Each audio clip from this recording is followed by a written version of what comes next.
Welcome to Kidmissing TV. I am your host, Angelina Wilson. This is the case of Alan Redston from September 27, 1966 in Curtin, Canberra, Australia. He and his brother went off to get an ice cream that afternoon. Excuse me. He vanished.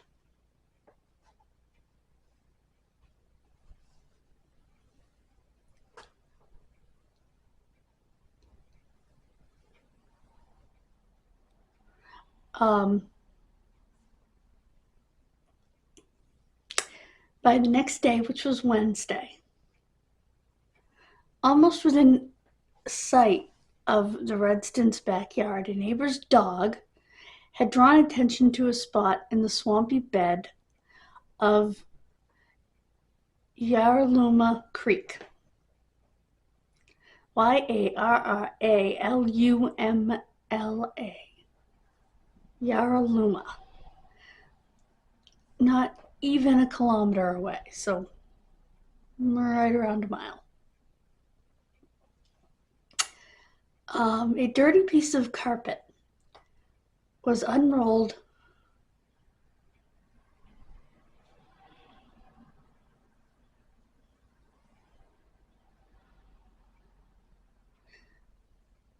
to reveal Alan's body. Still in his clothing, wrapped in an old dressing gown,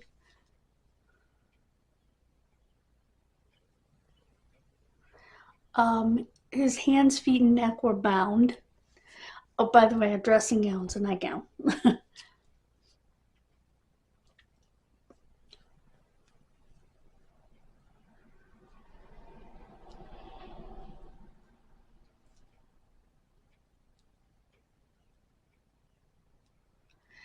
He was tied in such a way that if he tried to move, he would strangle himself to death.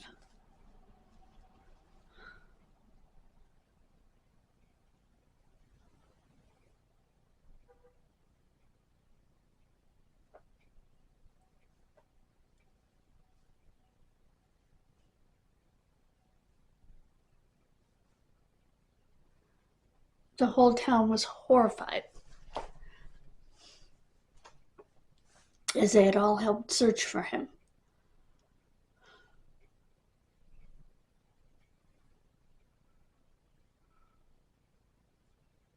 They described him as the quintessential Aussie boy, all blonde hair and cheeky grin.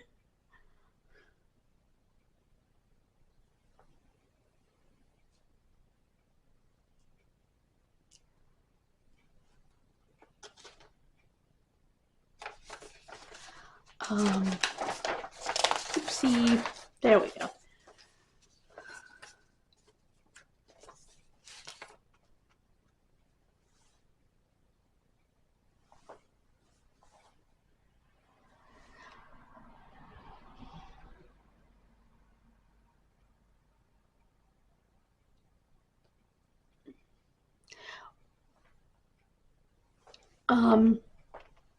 The case was well outside the Canberra police's purview, outside of their expertise, because it just wasn't something they dealt with out of their experience. His case was among a widespread series of 1960s crimes against children that have continued to agitate public consciousness. Okay, 8 months before Alan's death, January 26, Australia Day, 1966, the Beaumont children vanished from Adelaide. And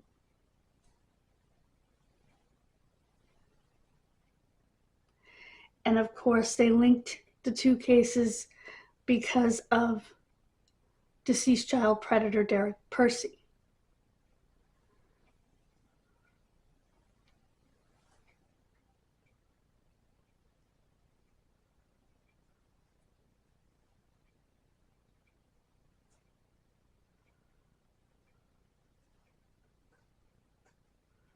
There was a young boy or a young male that would tie up other local boys. So they wanted to talk to him, and he was described as between 13 and 17, about 5'6", blonde hair or fair hair, fair complexion, and a thin face.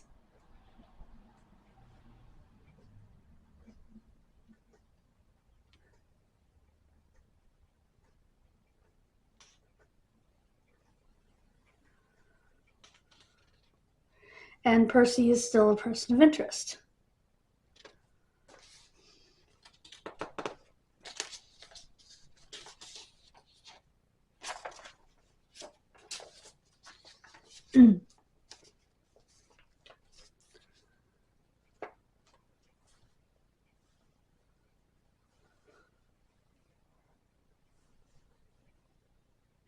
He had been found the following day on the 28th of September. They made it sound like he was found that day, but anyway.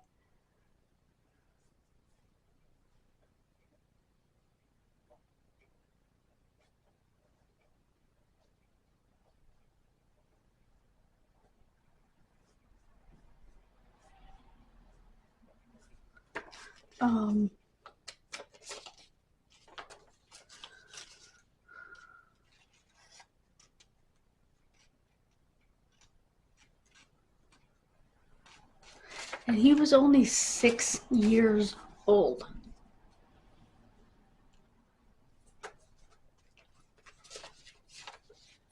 His little brother returned eating his ice cream. His little brother was 4.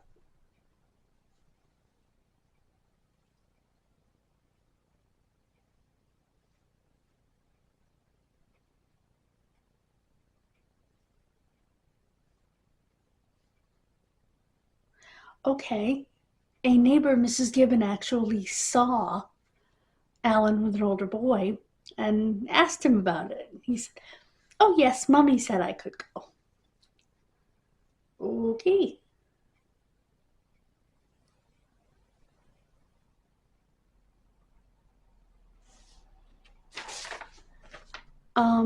There is no phone number for this case. It's in Australia.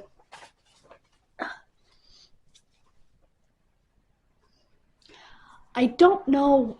It would be interesting if they took the carpet, the dressing gown, nightgown, his clothing, all of that, the ropes, and try to get DNA.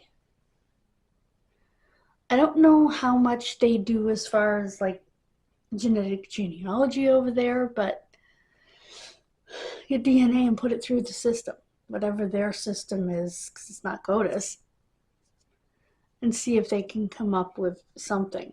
And before Percy died, I sure hope, I think they do. I was going to say, I sure hope they took a DNA sample from him. Compare it to him, compare it to, like I said, your databases, that kind of a thing.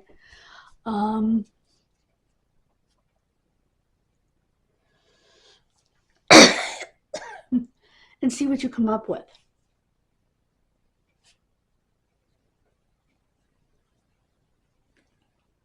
Because even though it's been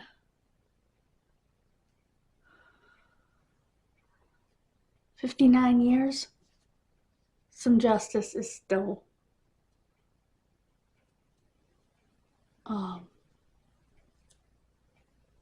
due, overdue. So,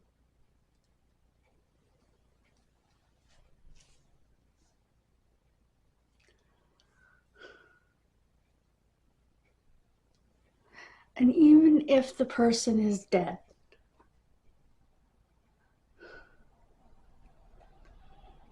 he'll have his justice in front of the Father. So,